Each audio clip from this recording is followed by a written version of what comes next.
ஜபமாலை மாதா நீ ஜெயம் தரும் மாதா தரணியாடும் தாரகையே அன்பு அன்னையே நீ அருள் புரிவாயே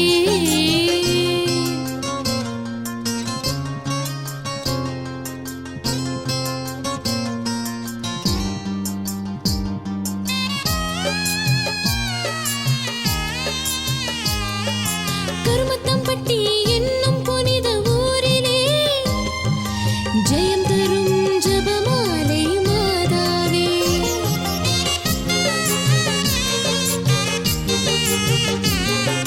சவரி புல்லனை பீடமிறங்கி தொட்டாயே அன்னைக்கு 10 பாட்டும் பிறந்ததே தாயே அருள் மாதா அதிசயம் பல தருவாய் தாயே அருள் மாதா அதிசயம் பல தருவாய் கருமத்தம்பட்டி வாழும் அன்னை ஜபமாலை மாதா நீ ஜெயம் தரும் மாதா தரணியாடும் தாரகையே அன்பு அன்னையே நீ அருள் புரிவாயே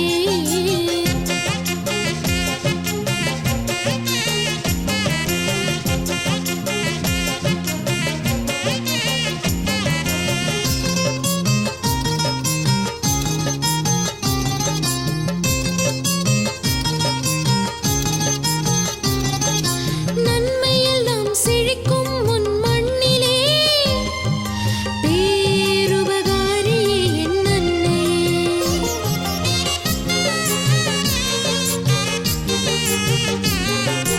உம்மை வேண்டும் அடியார் குறை தீர்ப்பாயே அற்புதங்கள் பலவும் உம் கரத்திலே அம்மா வருவாயே வரங்கள் தருவாயே அம்மா வருவாயே வரங்கள் தருவாயே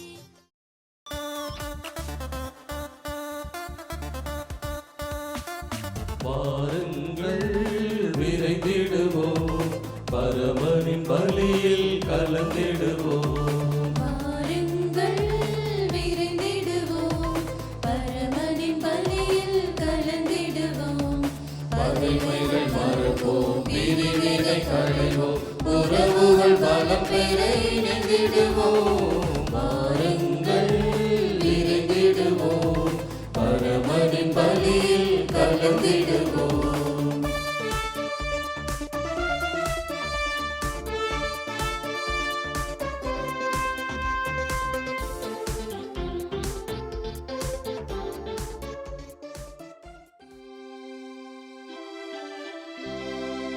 தந்தை மகன் தூயாவியானவரின் பெயராலே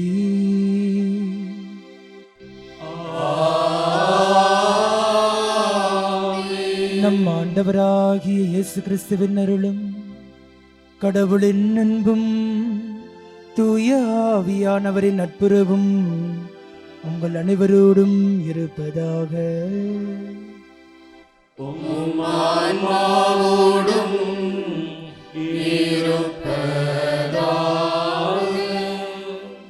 கிறிஸ்துவுக்குள் பிரியமான சகோதர சகோதரிகளே, இன்றைய நாளுடைய இறைவார்த்தை வழிபாடு நேர்மையற்ற செல்வங்களை கொண்டு நண்பர்களை தேடிக்கொள்ளுங்கள் என்றும், இந்த நேர்மையற்ற செல்வங்களை கையாளும் பொழுது நண்பகத்தன்மையோடு நீங்களும் நானும் செயல்பட வேண்டும் என்றும், இறுதியாக யாதொரு மனிதரும் இரு தலைவர்களுக்கு பணிவிடை செய்ய முடியாது என்றும் ஆழமான கருத்துக்களை எடுத்து காட்டுகின்றது.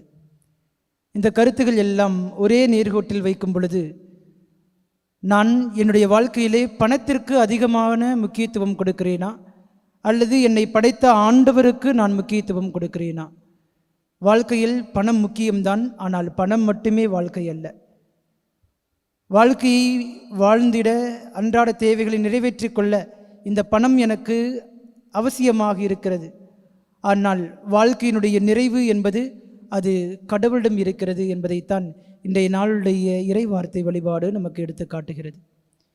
எனவே நம்முடைய வாழ்க்கையிலே பல நேரங்களிலே ஆண்டவரே ஆண்டவரே என்று சொல்லிக்கொள்கிறோம், ஆனால் அதிகபட்சமாக பணத்திற்குத்தான் முக்கியத்துவம் கொடுத்தவர்களாக இருக்கிறோம்.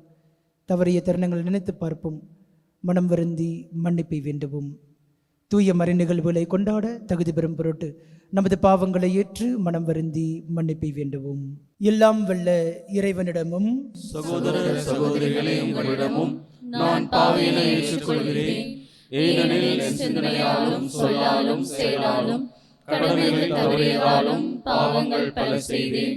என் பாவமே, என் பாவமே, என் பெரும் பாவமே. ஆகையால் எப்பொழுதும் கன்னியான புனித மரியாதையும் வானதூதர் புனித அனைவரையும், சகோதர சகோதரிகளே, உங்களையும் நம் இறைவனாகிய ஆண்டவரிடம் எனக்காக வேண்டிக் கொள்ள மன்றாடுகிறேன். எல்லாம் வல்ல இறைவன் நம்மீது இரக்கம் வைத்து நம் பாவங்களை மன்னித்து நம்மை நிலை வாழ்வுக்கு அழைத்துச் செல்வாராக. ஆமென்.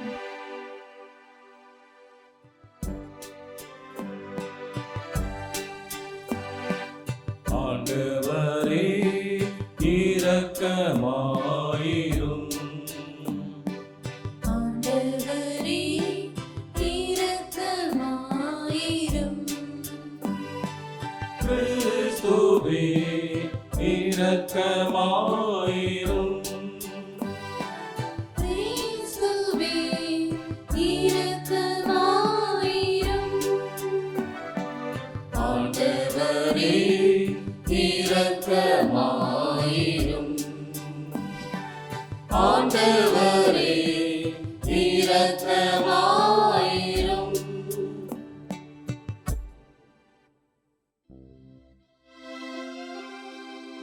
பக்தியோடு மன்றாடுவோமாக.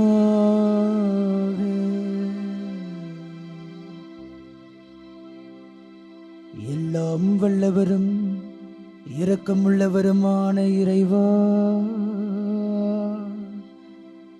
உமது அருள் செயலால் தான் நம்பிக்கையாளர் உமக்கு ஏற்ற வகையில் சிறப்பான ஊழியம் புரிகின்றன. இவ்வாறு நீர் வாக்களித்தவற்றை பெற்றுக்கொள்வதற்கு தடையின்றி விரைந்து செல்ல எங்களுக்கு அருள் புரிவீராக.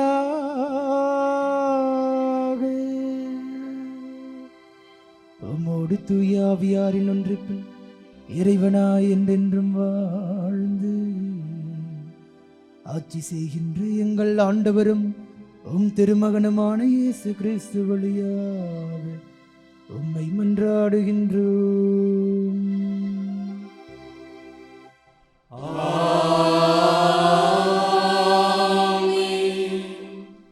முதல் வாசகம். திருத்தூதர் பவுல் ரோமையருக்கு எழுதிய திருமுகத்திலிருந்து வாசகம். சகோதரர் சகோதரிகளே, கிறிஸ்து இயேசுவுக்காக என்னோடு சேர்ந்து உழைக்கின்ற பிரிஸ்காவுக்கும் அக்கிலாவுக்கும் என் வாழ்த்து. அவர்கள் என் உயிரை காக்க தலை கொடுக்கவும் முன்வந்தார்கள். அவர்களுக்கு நான் நன்றி செலுத்த கடமைப்பட்டிருக்கிறேன்.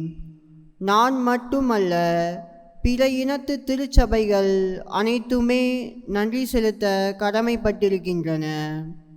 அவர்கள் வீட்டில் கூடும் திருச்சபைக்கும் வாழ்த்து சொல்லுங்கள். என் அன்பார்ந்த எப்பைனத்துக்கும் வாழ்த்து கூறுங்கள்.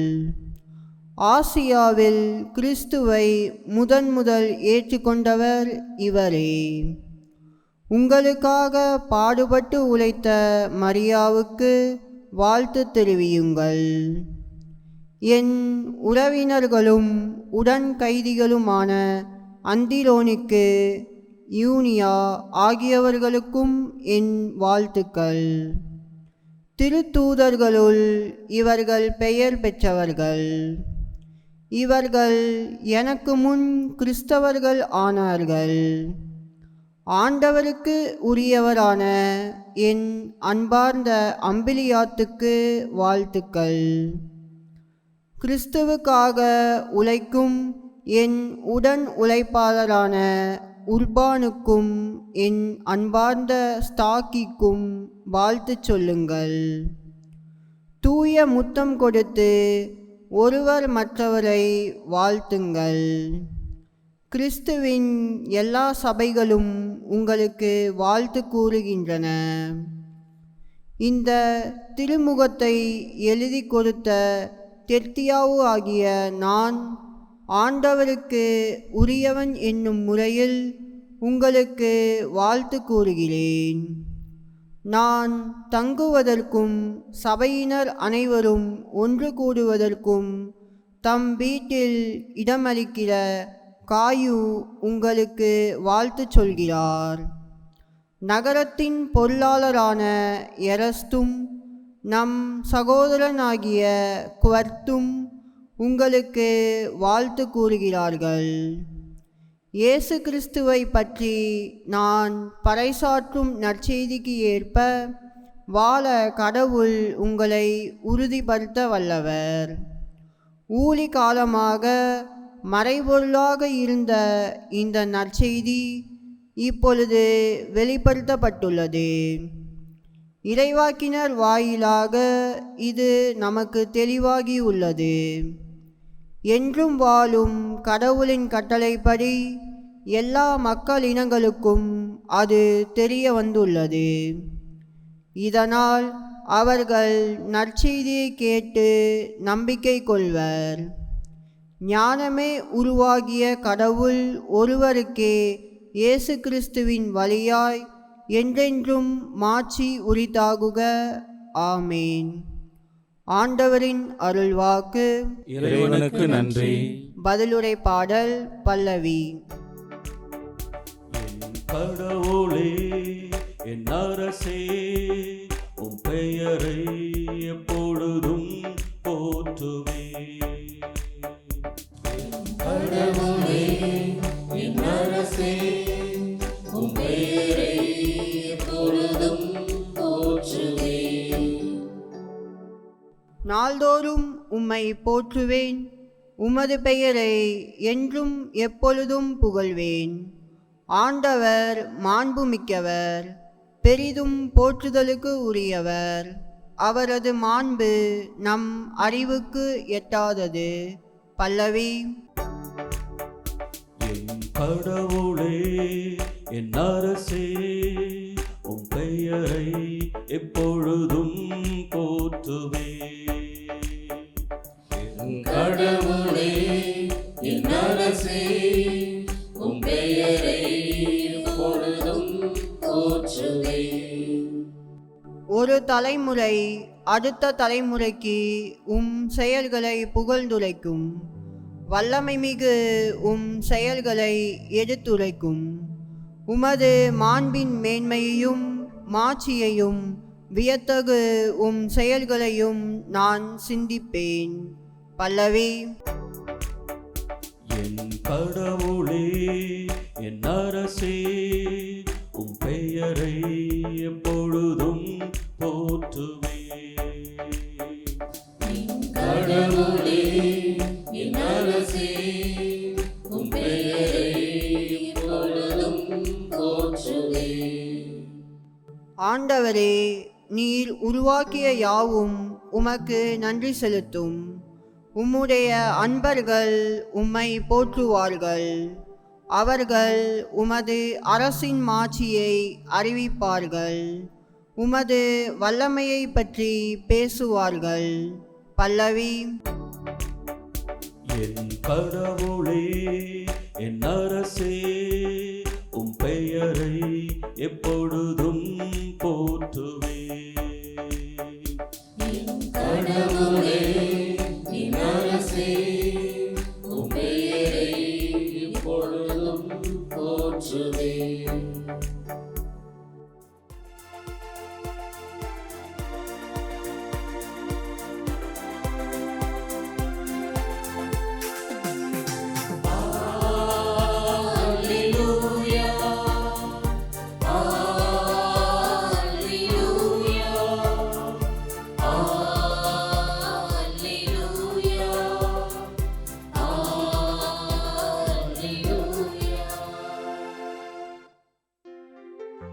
நம் ஆண்டவர் இயேசு கிறிஸ்து செல்வராயிருந்தும் அவருடைய ஏழ்மையினால் நீங்கள் செல்வராகுமாறு உங்களுக்காக ஏழையானார்.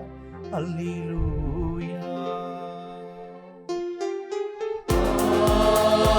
அல்லேலூயா.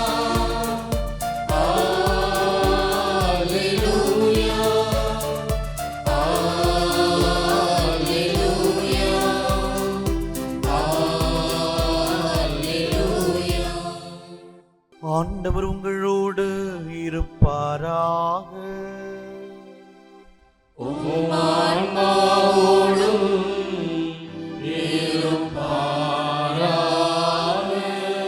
லூக்கா எழுதிய தூய நற்செய்தியிலிருந்து வாசகம். ஆண்டவரே, மாட்சி உமக்கே.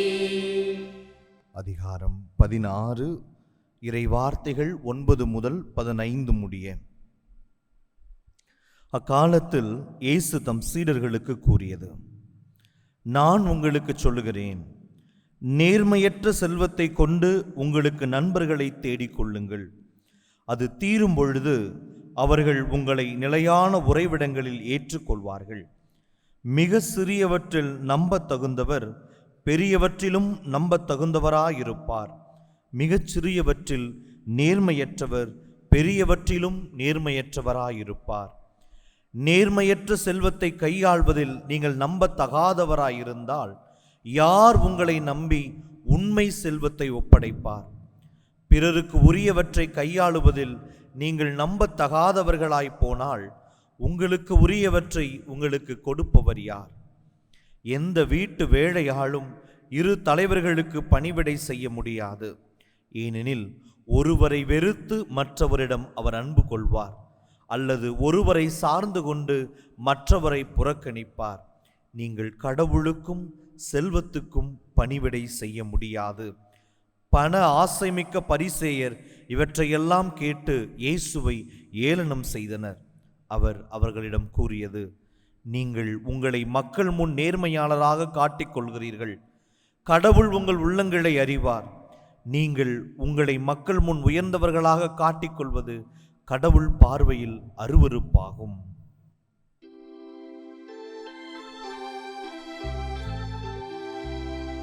ஆண்டவரின் அருள்வாக்கு. கிறிஸ்துவே, உமக்கு புகழ். இறையேசுவில் பிரியமான சகோதர சகோதரிகளே, கோடி கோடியாய் கொட்டி கடவுளுக்கென்று கோவிலை கட்டினாலும் அடுத்தவர் நலனில் அக்கறை காட்டவில்லை என்று சொன்னால் அந்த கோவிலில் கடவுள் இருப்பதில்லை. நாளைய நாளுக்கான சோறு இல்லை என்று சொன்னாலும் இன்றைய நாளிலே இருக்கக்கூடிய ஒரு பிடி அரிசியை பசித்தவனுக்கு கொடுக்கக்கூடிய மனிதனிடத்திலே கடவுள் இருக்கின்றார். இன்றைய நாளுடைய இறைவார்த்தை வழிபாடும் அத்தகைய கருத்தை தான் நம்முடைய சிந்தனைக்கு முன்வைக்கிறது.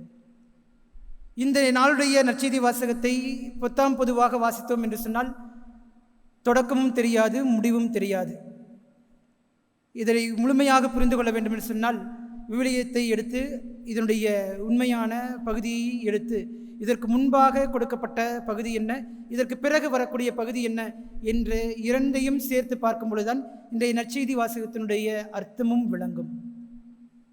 இந்த பகுதிக்கு முன்பாக இருக்கக்கூடிய பகுதி என்னவென்று சொன்னால் முன்மதியோடு செயல்பட்ட பணியாளருடைய ஊமையை ஆண்டவர் இயேசு கூறுகின்றார். இது இரண்டாவது பகுதியாக இருக்கிறது. இதற்கு பிறகு வரக்கூடிய பகுதி செல்வந்தன் லாசர் பற்றிய ஊமையை கொண்டதாக இருக்கின்றது. முன்பாகவும் பின்பாகவும் இருக்கக்கூடிய பகுதிகளுக்கு ஒரு நன்னெறியாக, ஒரு வாழ்க்கை பாடமாக அமைவதுதான் இன்றைய நாளுடைய நற்செய்தி வாசகமாக கொடுக்கப்பட்டிருக்கிறது. பிரியமான சகோதர சகோதரிகளை, ஆண்டவராகிய இயேசு கிறிஸ்து செல்வர்களுக்கு என்று ஒரு அறிவுரையை கொடுக்கக்கூடிய பகுதியைத்தான் இன்றைய நாளிலே நாம் வாசிக்க கேட்கின்றோம். 3 விதமான முத்தான கருத்துக்களை ஆண்டவர் இயேசு பதிவு செய்கின்றார். முதலாவதாக, நேர்மையற்ற செல்வத்தை கொண்டு நீங்கள் உங்களுக்கென்று நண்பர்களை தேடிக்கொள்ளுங்கள். இரண்டாவதாக, நேர்மையற்ற செல்வத்தை நீங்கள் கையாளும் பொழுது நண்பகத்தன்மை உடையவர்களாக நீங்கள் செயல்படுங்கள். மூன்றாவதாக, எவருமே இரு தலைவருக்கு பணிவிடை செய்ய முடியாது. ஒரு நேரம் வரும் பொழுது ஒருவர் இன்னொருவரை சார்ந்து கொண்டு மற்றவரை புறக்கணிப்பார், அல்லது ஒருவர் மீது அன்பு கொண்டு இன்னொருவரை எதிர்ப்பார் என்று கூறுகின்றார். இதுதான் இன்றைய நாளுடைய நற்செய்தி வாசகத்துடைய மிக முக்கியமான 3 கருத்துக்கள். பிரியமான சகோதர சகோதரிகளே, இன்றைய நாளிலே நாம் சிந்திப்பது ஒன்றே ஒன்றுதான். நாம் யார் பக்கம் நிற்கிறோம்? செல்வத்தின் பக்கம் நிற்கிறோமா அல்லது கடவுளின் பக்கம் நிற்கிறோமா? ஆண்டவர் இயேசு எதை கூறுகின்றார்? ஒருவேளை பணக்காரர்களாக இருப்பது, செல்வந்தர்களாக இருப்பது, சொத்துக்களை வாங்கி சேர்த்து கொள்வது, சேமிப்புகளை வைத்துக் கொள்வது, என்னுடைய எதிர்கால சந்ததியினருக்கு என்று ஏதாவது ஒரு வகையிலே நான் என்னுடைய குடும்பத்தாருக்கென்று, என்னுடைய பிள்ளைகளுக்கென்று, என்னுடைய தலைமுறைக்கென்று சேர்த்து வைப்பது அவ்வளவு பெரிய குற்றமா என்று சொன்னால் கண்டிப்பாக இல்லை. தன்னகத்திலே செல்வம் நல்லதுதான். ஆனால் அது எப்பொழுது தீமையாக மாறுகிறது என்று சொன்னால் அது எனக்கு மட்டும்தான் இருக்க வேண்டுமே தவிர மற்றவளை பற்றி எனக்கு கவலையே கிடையாது என்று எண்ணும் பொழுதுதான் அந்த செல்வம் தீமையாக மாறுகிறது என்பதுதான் ஆண்டவர் இயேசுனுடைய எண்ணமாகவும் இருக்கிறது. பிரியமான சகோதர சகோதரிகளை, பணக்காரர்களாக இருப்பதோ, செல்வந்தர்களாக இருப்பதோ, செல்வங்களை சேர்த்து வைத்துக் கொள்வதோ கடவுளுக்கு எந்த விதமான பிரச்சனையும் இல்லை. ஆனால் நான் மட்டும் நன்றாக இருக்கும் பொழுது அடுத்தவர்களை பற்றி எனக்கு எந்த விதமான அக்கறையும் கிடையாது.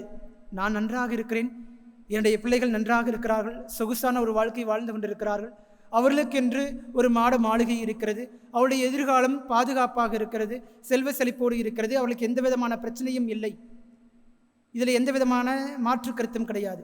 ஆனால் அதே சமயத்தில் நான், எனது குடும்பம், எனது குழந்தைகள், என்னுடைய தலைமுறை, என்னுடைய சந்ததியினரை பற்றி சிந்திக்கக்கூடிய நான், எனக்கு அடுத்திருப்பவரை பற்றி நான் சிந்திக்கிறேனா?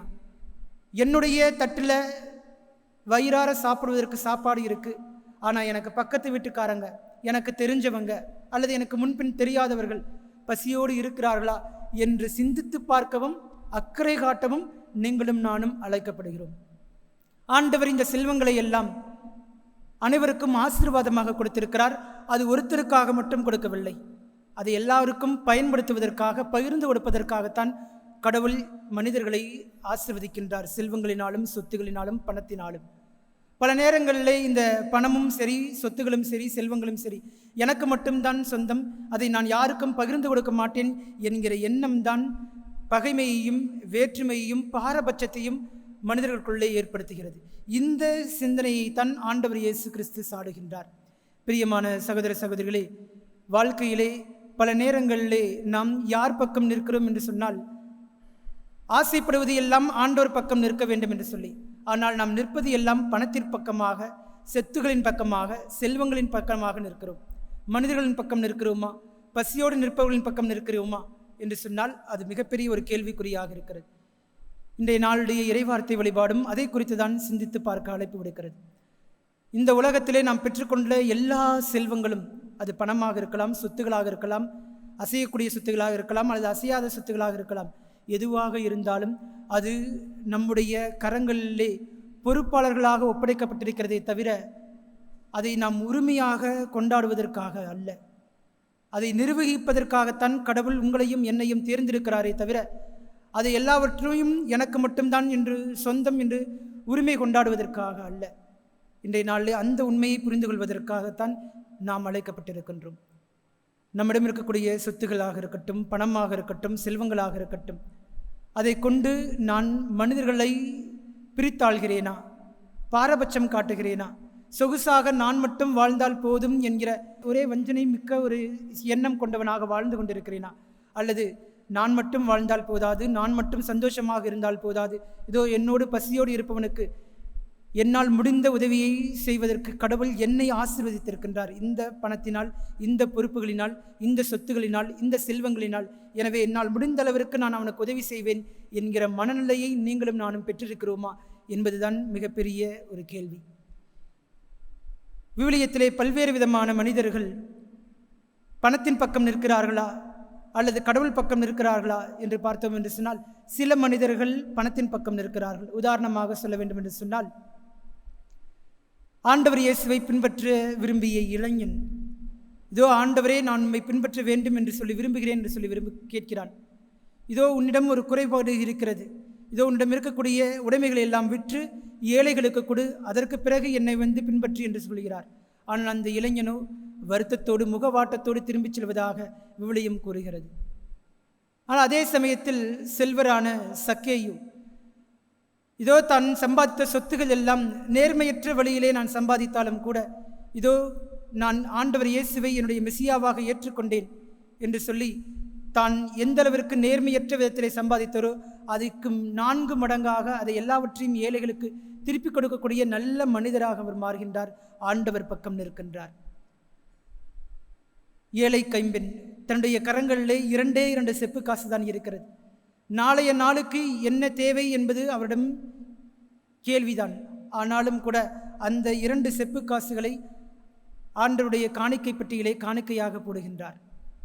இதே அப்போஸ்தலர் பணியிலே அனனியா சப்பிரா என்கிற கதை மாந்தர்கள் இருக்கிறார்கள். இது அவர்கள் தங்களுக்கென்று சொத்துக்களை எல்லாம் பதுக்கி வைத்துக் கொண்டு மீதி இருக்கக்கூடிய சொத்துக்களை திருத்துதருடைய காலையில் கொண்டு வந்து வைக்கிறார்கள். அப்பொழுதே அவர்களுடைய உயிர் அவர்களை விட்டு நீங்குகிறது. இவ்வாறாக விவிலியத்திலே எத்தனையோ விதமான மனிதர்கள், சிலர் கடவுள் பக்கமாகவும் சிலர் செல்வங்களின் பக்கமாகவும் இருக்கிறார்கள்.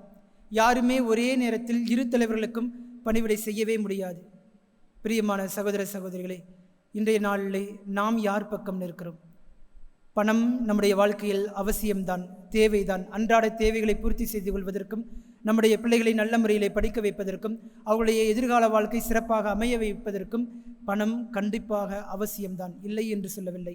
பணக்காரர்களாக இருப்பதோ அல்லது செல்வங்களை சேர்த்து வைத்துக் கொள்வதோ சொத்துக்களை சம்பாதிப்பதோ எந்த விதத்திலும் தவறும் என்று சொல்லவும் இல்லை.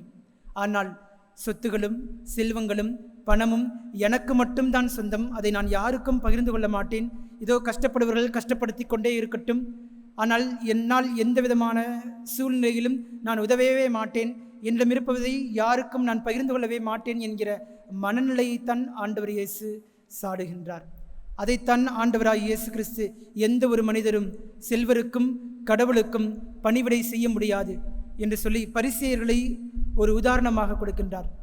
ஆனால் ஆசை மிக்க பரிசேயர்கள் எல்லாருமே தங்களை நேர்மையாளர்களாக காட்டிக்கொள்ள விரும்புகிறார்கள். ஆனால் கடவுளுடைய பார்வையிலே அருவருப்பு மிக்கதா ஒரு மனிதர்களாக வாழ்ந்து கொண்டிருக்கிறார்கள். இன்றைய நாளில் நாம் கொஞ்சம் யோசித்து பார்ப்போம். ஆண்டவருடைய பார்வையிலே நான் எப்படிப்பட்ட ஒரு மனிதனாக வாழ்ந்து கொண்டிருக்கிறேன்? நம்மிடம் உதவி என்று கேட்டு வருகிறவர்களுக்கு நான் எந்த அளவிற்கு உதவி செய்கிறேன்? உதாரணமாக 5000 ரூபா உங்ககிட்ட உதவி கேட்டு வராங்களா? 5000 ரூபாயா கொடுக்க முடியலையா? ஓகே, 500 ரூபாயாவது கொடுப்போம். நம்மளால் முடிஞ்சதையாவது, என்னால் இதுதான்ப்பா முடியும், இதை நீ வச்சுக்க, ஐ எம் ரியலி சாரி, என்னால் இதுக்கு மேலே என்னால் கொடுக்க முடியாது, எனக்கும் தேவைகள் இருக்கிறது என்று சொல்லி முடிந்த அளவிற்கு நம்மளால் முடிந்த உதவியை செய்வதற்கு நல்ல மனதும் நமக்கு இருக்கிறதா? அல்லது இன்னும் அதிகமாக சேர்த்து குவிக்க வேண்டும், இன்னும் அதிகமாக சம்பாதிக்க வேண்டும், இன்னும் உயர்ந்த நிலையை நான் அடைய வேண்டும், எல்லாமே எனக்கும் எனது குடும்பத்தாருக்கும் பிள்ளைகளுக்கு மட்டும்தான், நான் வேறு யாருக்கும் கொடுக்க மாட்டேன் என்று சொல்லிக்கொண்டு கோடி கோடியாக காணிக்கை பெட்டியிலே கோவிலை கட்டுவதற்காக போட்டாலும் சரி,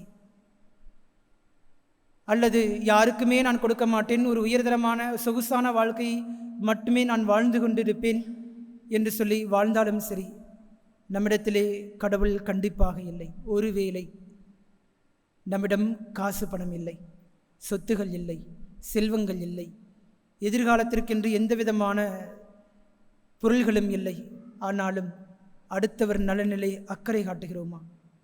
ஆறுதலாக 4 வார்த்தைகள் பேசுகிறோமா? நம்பிக்கை இழந்து வரக்கூடிய மனிதர்களுக்கு புதியதொரு நம்பிக்கையை நீங்களும் நானும் கொடுக்கிறோமா? அப்படி நீங்களும் நானும் இதே ஆலயத்தில் வந்து முழங்கால் படியிட்டு ஜெபிக்கும் பொழுது நம் மத்தியிலே ஆண்டவர் பிரசன்னமாகின்றார். நாளைய நாளிலே நமக்கென்று சாப்பாடு இல்லை, ஆனாலும் இன்றைய நாளிலே என்னிடம் இருப்பதை இல்லாதவர்களுக்கு, பசியோடு இருப்பவர்களுக்கு நான் கொடுப்பதற்கு தயாராக இருக்கிறேன் என்று சொன்னால், அந்த ஏழை மனிதரிடத்திலே, பசியோடு இருப்பவர்களுக்கு சாப்பாடு கொடுக்கக்கூடிய நல்ல மனிதர்களிடத்திலே ஆண்டவர் பிரசன்னமாகின்றார். பிரியமான சகோதர சகோதரிகளே, கோடி கோடியாய் சம்பாதித்து விட்டோம் என்று சொன்னால் சந்தோஷமும் நிம்மதியும் நம்மை அடையாது. ஆனால் அந்த சம்பாத்தியத்திலே ஒரு 50 ரூபாய் சம்பாதிக்கிறோம், அதில் 5 ரூபாயை ஒரு ஏழை குழந்தைகளுடைய பசி ஆற்றுகிறோம் என்று சொன்னால், அவர்களை சிரிக்க வைக்க அந்த இனிப்பு பண்டங்கள் உதவுகிறது என்று சொன்னால், உங்களை விட என்னை விட சிறந்த கோடீஸ்வரர்கள் இந்த உலகத்தில் கிடையாது. எனவே இன்றைய நாளில் யோசித்து பார்ப்போம், நான் யார் பக்கம் நிற்கிறேன்? எல்லாவற்றையும் படைத்து பராமரித்து பாதுகாத்து என்னுடைய பொறுப்பிலே வைத்திருக்கக்கூடிய ஆண்டவர் பக்கம் நிற்கிறேனா? அல்லது நான் சம்பாதிக்கக்கூடிய சொத்துகளும் செல்வங்களும் எனக்கு மட்டும்தான் சொந்தம், அதை நான் யாருக்கும் விட்டு கொடுக்க மாட்டேன் என்கிற அகங்காரம் கொண்ட, ஆணவம் கொண்ட, பணத்தாசை மிக்க மனிதர்கள் மத்தியிலே நான் நிற்கின்றேனா? ஆமென்.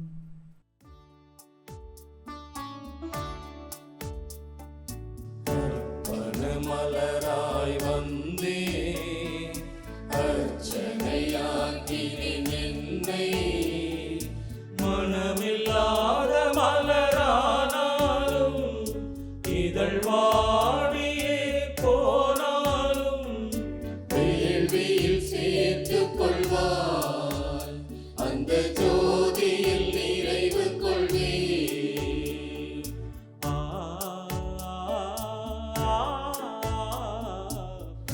பனமலராய் வந்தே அர்ச்சனையாக்கினேன் என்னை.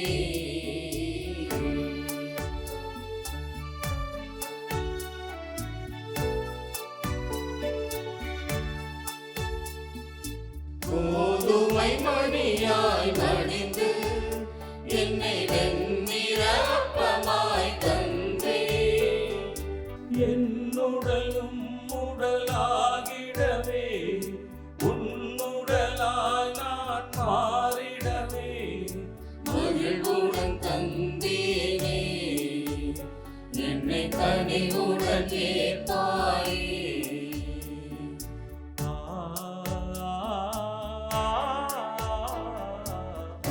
பனமலராய் வந்தே அர்ச்சனையாக்கினேன் என்னை.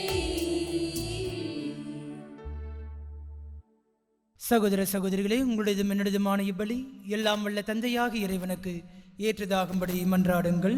ஆண்டவர் தமது பெயரின் புகழ்ச்சிக்காகவும் மாட்சிக்காகவும் நமது நன்மைக்காகவும் புனித திரு அவை அனைத்தின் நலனுக்காகவும் உமது கையிலிருந்து இப்பலியை ஏற்றுக்கொள்வாராக. இரக்கத்தின் ஆண்டவரே,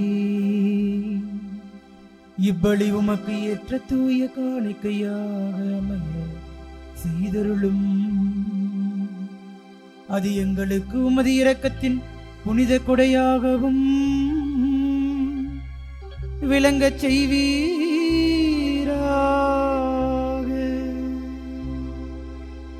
எங்கள் ஆண்டவராகிய கிறிஸ்து வழியாகவும் மன்றாடுகின்றோம்.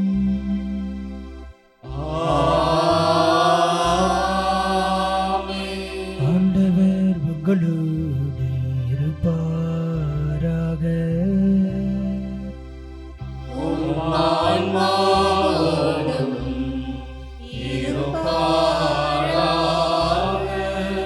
இதயங்களை மேலே எழுப்புங்கள்.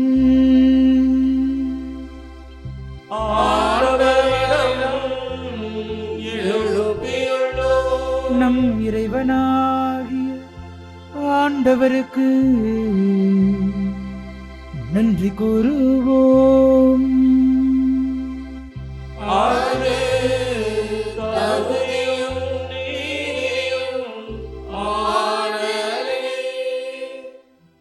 ஆண்டவரே,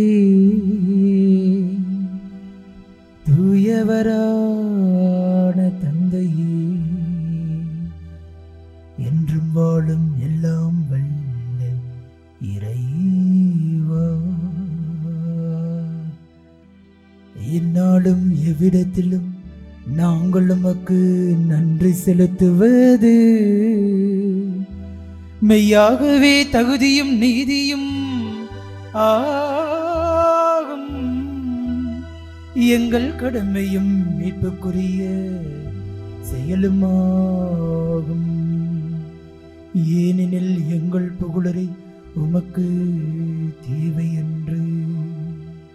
ஆயினும் நாங்கள் உமக்கு நன்றி செலுத்துவது உமது அருள் கொடையாலே. நாங்கள் உமக்கு புகழ்ந்துரைப்பது உமது மாட்சியை மிகுதிப்படுத்தாது. எனினும் எங்கள் ஆண்டவராகிய கிறிஸ்து வழியாக நாங்கள் மீட்பு அடைய பயன்படுகின்றது. ஆகவே வானதூதர் திரளோடு ஒன்று சேர்ந்து நாங்களும் உம்மை புகழ்ந்தேத்தி மகிழ்ச்சியுடன் அறிக்கையிட்டு பாடுவதாவது.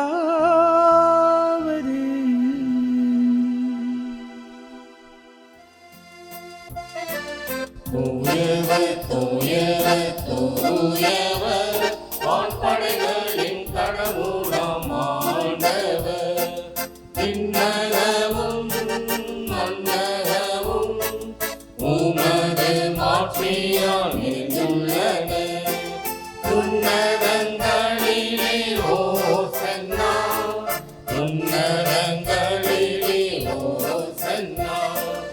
ஆண்டவர் பெயரால் வருகிறவர், ஆசி பெற்றவர். உன்னதங்களிலே ஓசன்னா, உன்னதங்களிலே ஓசன்னா. ஆண்டவரே, நீர் மெய்யாகவே தூயவர், தூய்மை அனைத்திற்கும் முற்று. ஆகவே உம்முடைய ஆவியை பொழிந்து இக்காணிக்கைகளை தூய்மைப்படுத்த உம்மை வேண்டுகின்றோம். இவ்வாறு எங்கள் ஆண்டவர் இயேசு கிறிஸ்துவின் உடலும் இரத்தமுமாக எங்களுக்கு இவை மாறுபனவாக. அவர் பாடுபட உளங்கனிந்து தம்மை கையளித்த போது அப்பத்தை எடுத்து நன்று செலுத்தி அதை பெற்று தம் சீடர்களுக்கு அளித்து கூறியதாவது,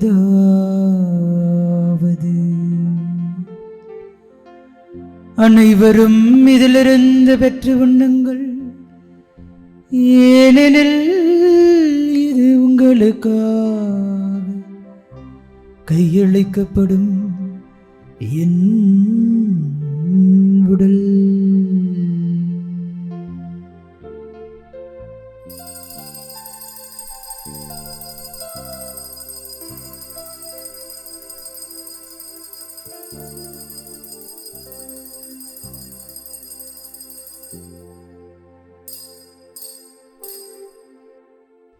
அவ்வண்ணமே இரவு விருந்தை அருந்திய பின் கிண்ணத்தையும் எடுத்து மீண்டும் உமக்கு நன்றி கூறி தம் சீடர்களுக்கு அளித்து அவர் கூறியதாவது,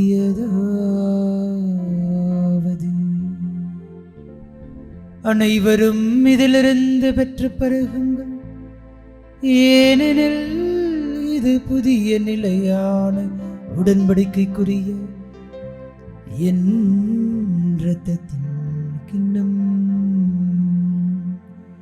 இது பாவ மன்னிப்புக்கென்று உங்களுக்காகவும் பலருக்காகவும் சிந்தப்படும். இதை என் நினைவாக செய்யுங்கள்.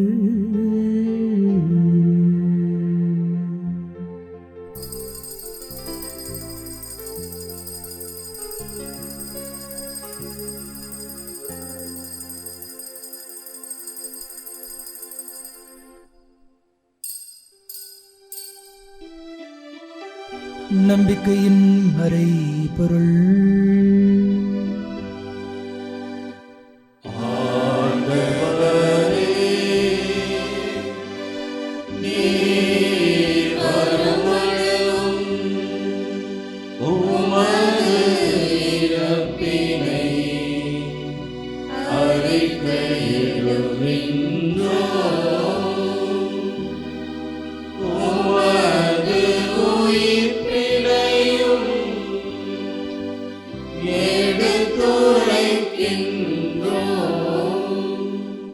ஆகவே ஆண்டவரே, நாங்கள் கிறிஸ்துவின் இறப்பினையும் உயிர்ப்பினையும் நினைவு கூர்ந்து வாழ்வுதரும் அப்பத்தையும் மீட்பளிக்கும் கிண்ணத்தையும் உமக்கு ஒப்புக் கொடுக்கின்றோம்.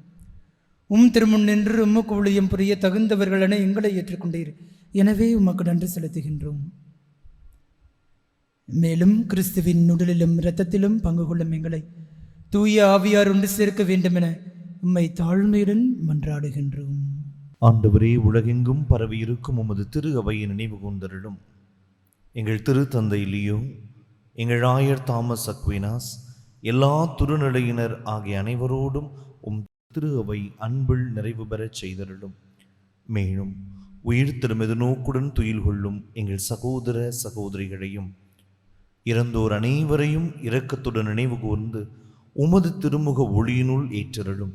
எங்கள் அனைவர் மீதும் இரக்கமாயிரும்.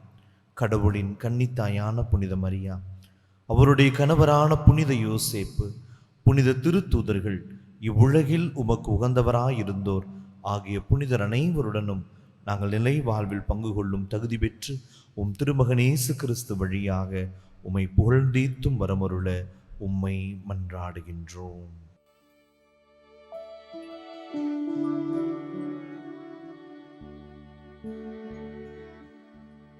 இவர் வழியாக இவரோடு இவரில் எல்லாம் வல்ல இறைவனாகிய தந்தையே, தூய ஆவியாரின் ஒன்றிப்பில்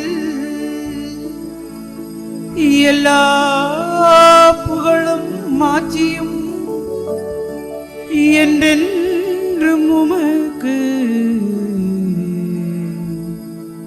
உரியதே.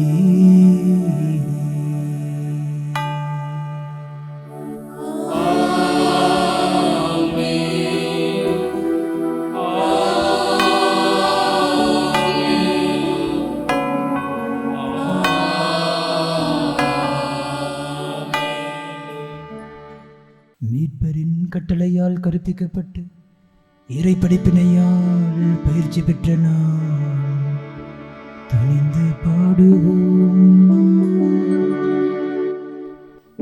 உலகில் இருக்கிற எங்கள் தந்தையே, உமது பெயர் தூயது என போற்றப் பெறுக. உமது ஆட்சி வருக. உமது திருவுளம் விண்ணுலகில் நிறைவேறுவது போல மண்ணுலகிலும் நிறைவேறுக. எங்கள் அன்றாட உணவை இன்று எங்களுக்கு தாரும். எங்களுக்கு எதிராக குற்றம் செய்வோரை நாங்கள் மன்னிப்பது போல எங்கள் குற்றங்களை மன்னியும். எங்களை சோதனைக்கு உட்படுத்தாதீர். தீமையிலிருந்து எங்களை விடுவித்தருளும். ஆண்டவரே, தீமை அனைத்திலிருந்தும் எங்களை விடுவித்து எங்கள் வாழ்நாளில் அமைதியை கனிவுடன் அருளவும் மன்றாடுகின்றோம். உமது இரக்கத்தின் உதவியால் நாங்கள் பாவத்திலிருந்து எப்போதும் விடுதலை பெற்று யாதொரு கலக்கமுமின்றி நலமாயிருப்போமாக. நாங்கள் எதிர்நோக்கி இருக்கும் பேரின்பத்திற்காகவும் எம்மீட்பராகிய இயேசு கிறிஸ்துவின் வருகைக்காகவும் காத்திருக்கின்றோம்.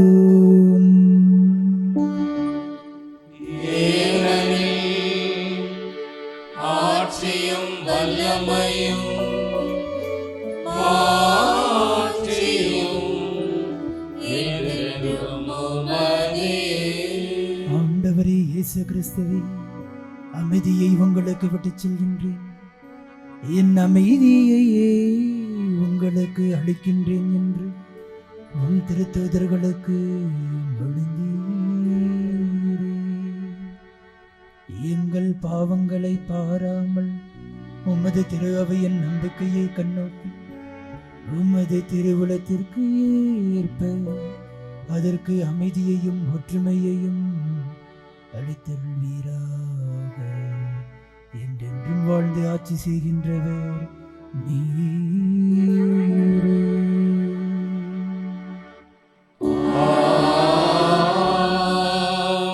ஆண்டவருடைய அமைதி உங்களோடு என்றும் இருப்பதாக. ஆன்மாவோடும் இருப்பதாக. ஒருவருக்கொருவர் அமைதியை பகிர்ந்து கொள்வோம்.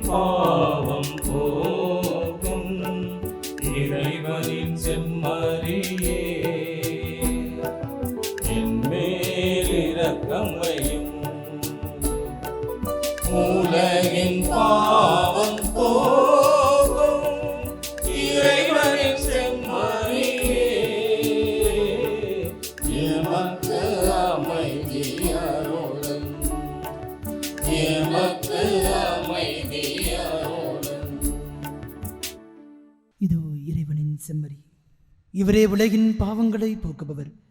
இவருடைய அன்பின் விருந்திற்கு அழைக்க பெற்ற நீங்களும் நானும் உண்மையாகவே பேறு பெற்றவர்கள். ஆண்டவரே, நீர் என்னிடத்தில் எழுந்தருள நான் தகுதியற்றவன். ஆனால் ஒரு வார்த்தை மட்டும் சொல்லியருளும், எனது ஆன்மா நலமடையும்.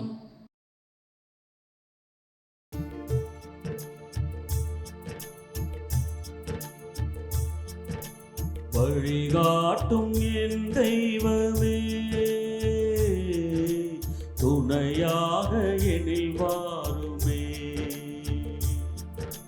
வழிகாட்டும் என் தெய்வமே, துணையாக எனில் வாருமே. நதி மீது அலைந்தாடும் மகள் போலவே, கதியேதும் தெரியாமலே நான் தடுமாறும் நிலை பாருமே. அன்பாகி அருளாகி என்னோடு ஒன்றாகி துயரோடு போராடும் என் வாழ்வின் நலமாகி இனி தாங்கும் என் தெய்வமே, என் நிழலாக வரும் தெய்வமே.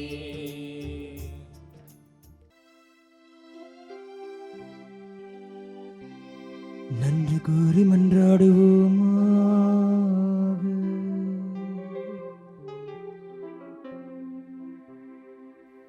அருளின் ஊற்றே இறைவா, ஆற்றல் மிகவும் அது செயல் எம்மில் பெருகச் செய்ய உம்மை வேண்டுகின்றோம். இவ்வாறு விண்ணகர் அடையாளங்களால் ஊட்டம் பெற்ற நாங்கள் உமது கொடையால் அவை அளிக்கும் வாக்குறுதிகளை பெற்றுக்கொள்ள தயார் செய்வோமாக. எங்கள் ஆண்டவராகிய கிறிஸ்து வழியாக உம்மை மன்றாடுகின்றோம்.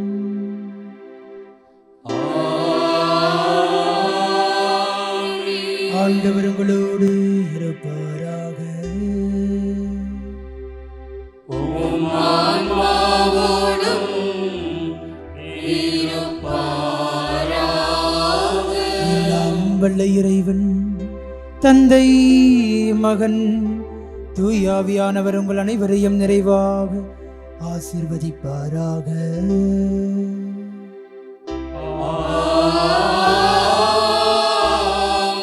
சென்று வாருங்கள், திருப்பலி நிறைவேறிற்று. இறைவனுக்கு நன்றி.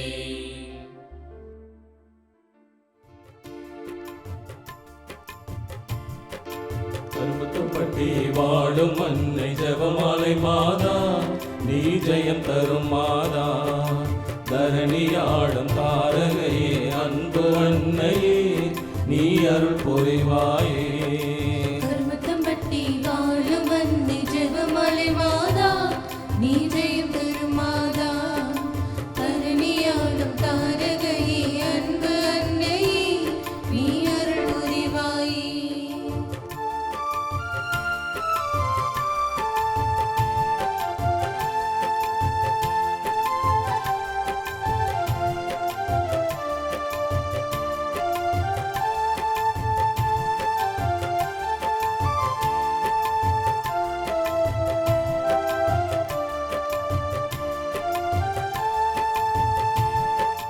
காணாவும் திருமண விருந்திலே கச்சாடி தண்ணீர் சமானதே. கலங்கி தவித்த எங்கள் உள்ளம் மாறவே, கள்ளமில்லா உன்மாத்தை அருள்வாயே. தாயே வருவாயே, ஆசீரருள்வாயே. தாயே வருவாயே, ஆசீரருள்வாயே. கருமத்தம்பட்டி வாழும் அன்னை ஜெபமாலை மாதா, நீ ஜெயம் தரும் மாதா. தரணியாடும் தாரகையே, அன்பு அன்னையே, நீ அருள் புரிவாயே.